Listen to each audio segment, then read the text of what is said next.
Look, you've pointed out in a statement today that Australia can't simultaneously support Israel's right to exist, but then also support calls for Israel to lay down its arms against the terror group, which is what a ceasefire effectively is. Is this why you say that the Albanese government can't have it both ways?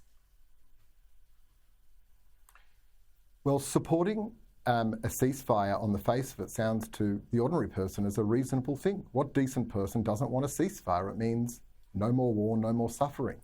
But the reality is, calling for a ceasefire now is a call and an expectation that Israel continue to live with a genocidal terrorist organisation sworn to its destruction that murdered 1,300 of its innocent civilians on the 7th of October, who have sworn to do so again, to live for another day and to repeat this, as well as the rocket fire that people in the south and in the north of Israel have had to live with. It's totally and utterly inconsistent with a position that Israel has the right to defend itself from barbaric terrorism as any other state would be expected to do so. Look, this resolution that Australia agreed to was actually brought forward by the Arab grouping. How hypocritical is this Arab grouping, and what true atrocities is the entire United Nations, particularly the Arab grouping, turning a blind eye to?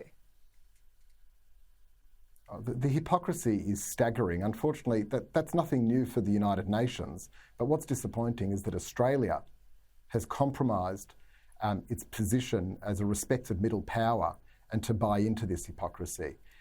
This is something that the Greens would do. Where were the Greens? Where were all of these Arab countries when not 5,000, not 10,000, but over 100,000 people have been murdered in Saudi Arabia, in the context of Saudi Arabia and Yemen? Where are they? Where is the international community?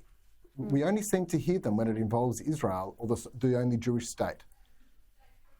Absolutely, that's so right. Look, Penny Wong today said that the human suffering in Gaza is unacceptable. She says this is why Australia took this position. What's your response to her comments? I fully agree that the human suffering that is going on in Gaza is totally unacceptable. It is horrific. And it is entirely on the conscience and the responsibility of Hamas, who started this war on the 7th of October.